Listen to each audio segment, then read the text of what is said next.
पशुपतिनाथ मंदिर का महासत्य, एक ऐसी यात्रा जो आपकी आस्था हिला देगी।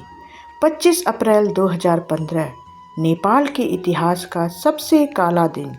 दोपहर 11:56 पर अचानक धरती कांपने लगी।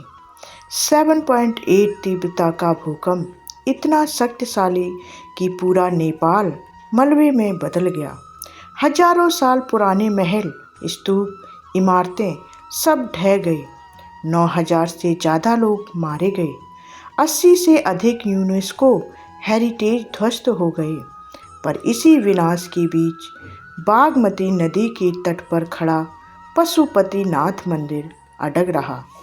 ना एक खरोंच, ना एक दरार, तो आखिर कौन सी शक्ति थी जिसने इस मंदिर की रक्षा की? क्या यह महादेव की लीला थी या मंदिर की दिव्य संरचना?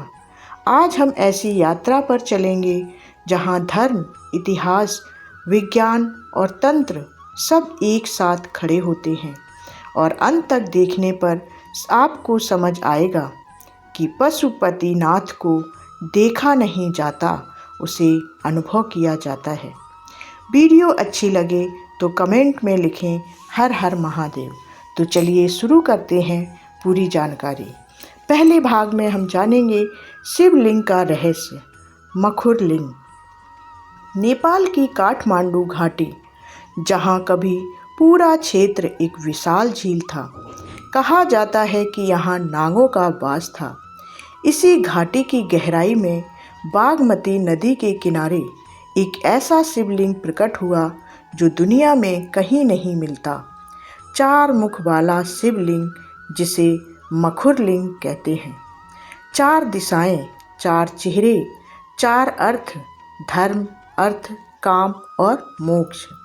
लेकिन तांत्रिक ग्रंथों में लिखा है कि एक 5वां चेहरा भी है जो आम इंसान नहीं देख सकता।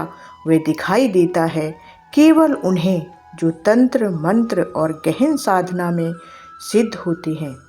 कुछ साधकों के अनुसार अमावस्या की रात मंदिर के भीतर से एक तेज प्रकाश उठता है। वही 5वां मुख है, ईशान मुख, जिसे कालाग्नि रुद्र भी कहते हैं।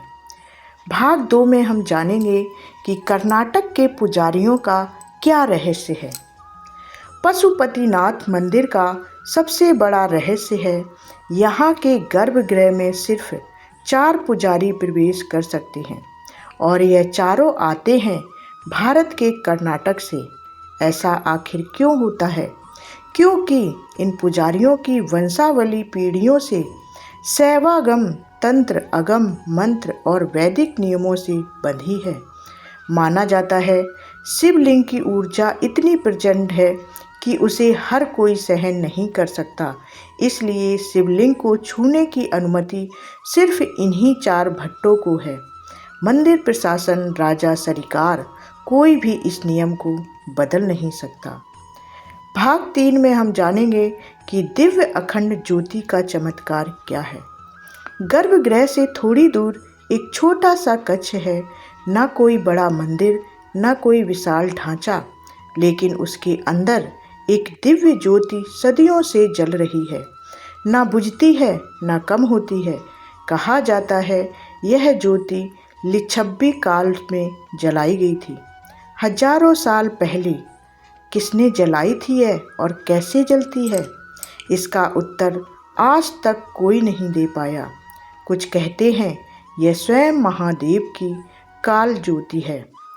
अब भाग 4 में हम जानते हैं काठमांडू का तांत्रिक संसार।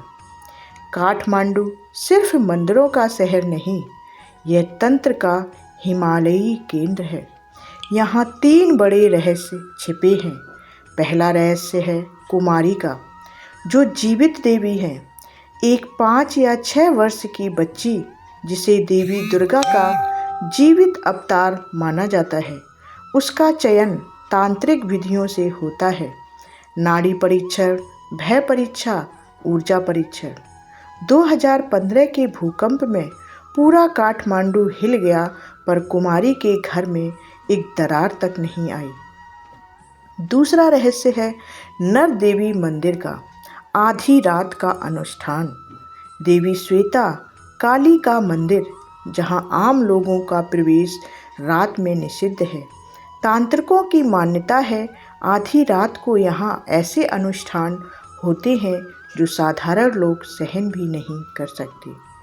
तीसरा रहस्य है कीर्तिमुख भैरव का, पंचबली परंपरा का।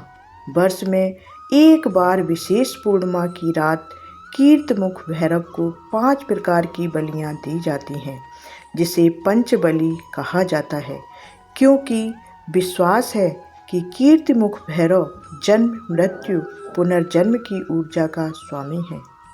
भाग 5 में अब हम जानेंगे कि केदारनाथ और पशुपतिनाथ का रहस्य क्या है।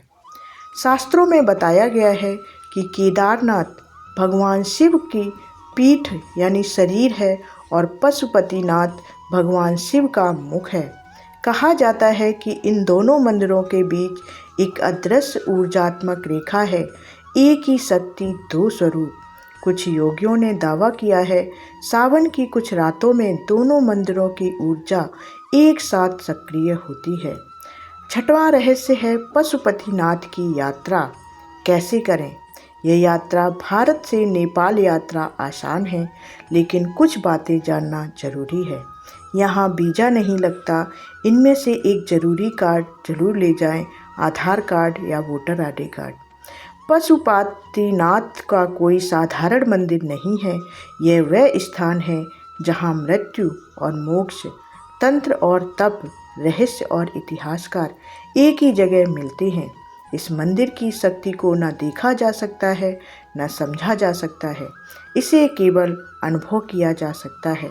अगर वीडियो अच्छी लगी हो तो कमेंट में लिखें हर हर महादेव और वीडियो को शेयर करें उन सभी तक जो महादेव के भक्त हैं। हर हर महादेव।